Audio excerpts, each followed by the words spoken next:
Leviticus chapter 5.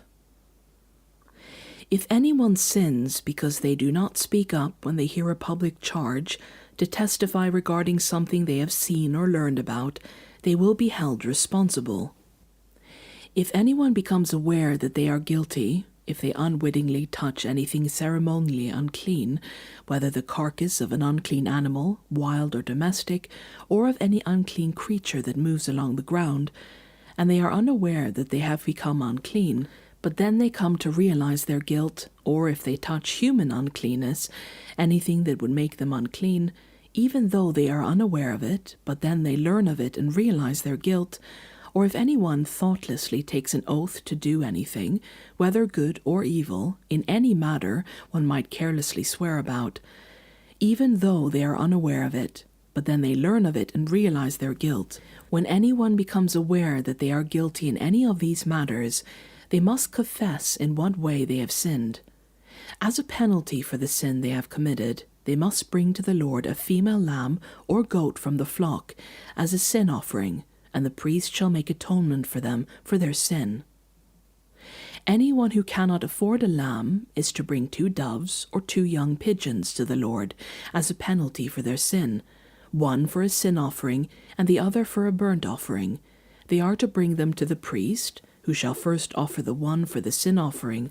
He is to wring its head from its neck, not dividing it completely, and is to splash some of the blood of the sin offering against the side of the altar.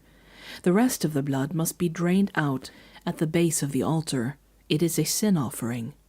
The priest shall then offer the other as a burnt offering in the prescribed way, and make atonement for them for the sin they have committed, and they will be forgiven. If, however, they cannot afford 2 doves or 2 pigeons, they are to bring as an offering for their sin 1/10 of an ephah of the finest flour for a sin offering. They must not put olive oil or incense on it, because it is a sin offering. They are to bring it to the priest, who shall take a handful of it as a memorial portion, and burn it on the altar on top of the food offerings presented to the Lord. It is a sin offering. In this way the priest will make atonement for them for any of these sins they have committed, and they will be forgiven. The rest of the offering will belong to the priest, as in the case of the grain offering. The Lord said to Moses, "When anyone is unfaithful to the Lord by sinning unintentionally in regard to any of the Lord's holy things, they are to bring to the Lord as a penalty a ram from the flock, one without defect and of proper value in silver, according to the sanctuary shekel. It is a guilt offering. They must make restitution for what they have failed to do in regard to the holy things. Pay an additional penalty of 1/5 of its value, and give it all to the priest. The priest will make atonement for them with the ram as a guilt offering, and they will be forgiven. If anyone sins and does what is forbidden in any of the Lord's commands, even though they do not know it, they are guilty and will be held responsible. They are to bring to the priest as a guilt offering a ram from the flock, one without defect and of the proper value.